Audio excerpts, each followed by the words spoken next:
नमस्कार दोस्तों, स्वागत है आपका हमारे धर्मार्थ ज्ञान दर्पण YouTube चैनल में। तो दोस्तों, हम आपको इस चैनल के माध्यम से संपूर्ण भागवत गीता के सार को सुना रहे हैं। और दोस्तों, आपको हम भागवत गीता के सार को अध्याय बाय अध्याय सुनाते रहेंगे।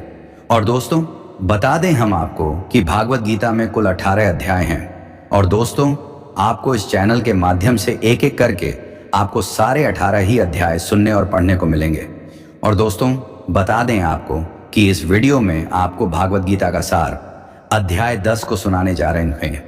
तो दोस्तों, हमारा आपसे विनम्र निवेदन है कि कृपया इस वीडियो को पूरा जरूर देखिए और सुनिएगा, तभी आप इस भागवत गीता के 10वें अध्याय से कुछ सीखने को मिलेगा। तो दोस्तों, चलिए अब शुरू करते हैं इस वीडियो को भागवत गीता के 10वें अध्याय से। तो जैसे कि दोस्तों, ब्रह्म ईश्वर पूरे ब्रह्मांड में व्याप्त है और अपनी आदिम महिमा में इसके परे भी विद्यमान है। इस प्रकार ब्रह्म के दो आयाम हैं, शुद्ध अप्रकट पहलू जिसे मानव बुद्धि द्वारा कल्पित नहीं किया जा सकता है, और व्यक्त पहलू जो दुनिया में असंख्य महिमाओं के रूप में व्यक्त होता है। कृष्ण अप्रकट पारलौकिक पहलू की ओर संकेत करके शुरू करते हैं।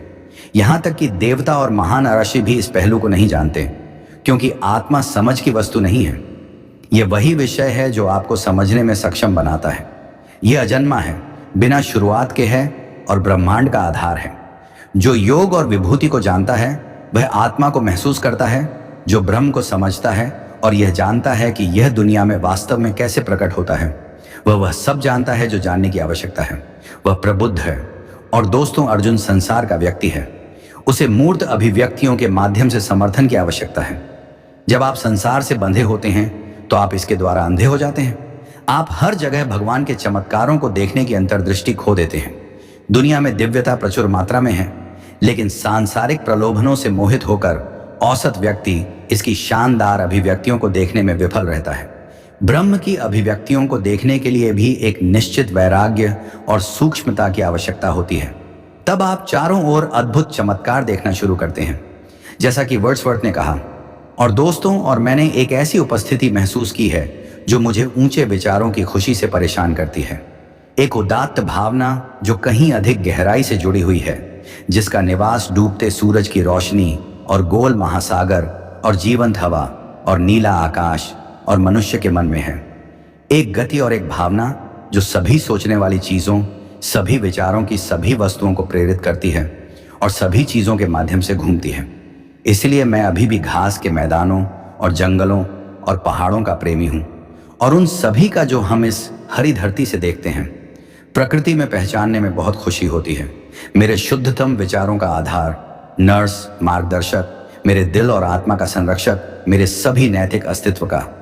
और दोस्तों, विभूति योग नामक अध्याय में ब्रह्म की अभिव्यक्तियों का विवरण दिया गया है। अर्जुन मन को उच्चतर में स्थिर रखने के महत्व को समझता है। वह जानता है कि वह सतही आकर्षणों से भटक जाता है।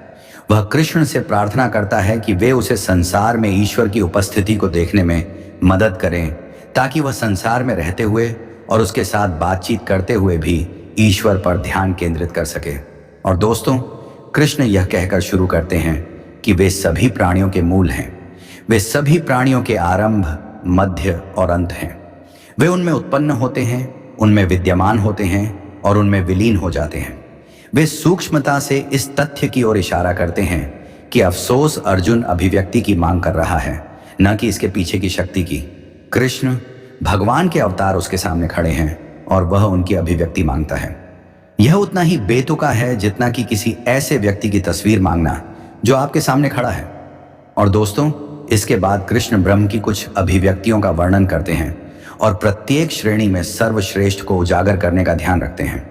इससे कम विकसित व्यक्ति भी प्रेरित हो सकता है। ऐसे लोगों को जुड़ाव महसूस करने के लिए दिव्यता की शानदार अभिव्यक्तियों की आवश्यकता होती है, जैसे कि विशाल हिमालय या लुभावने न्यांगरा।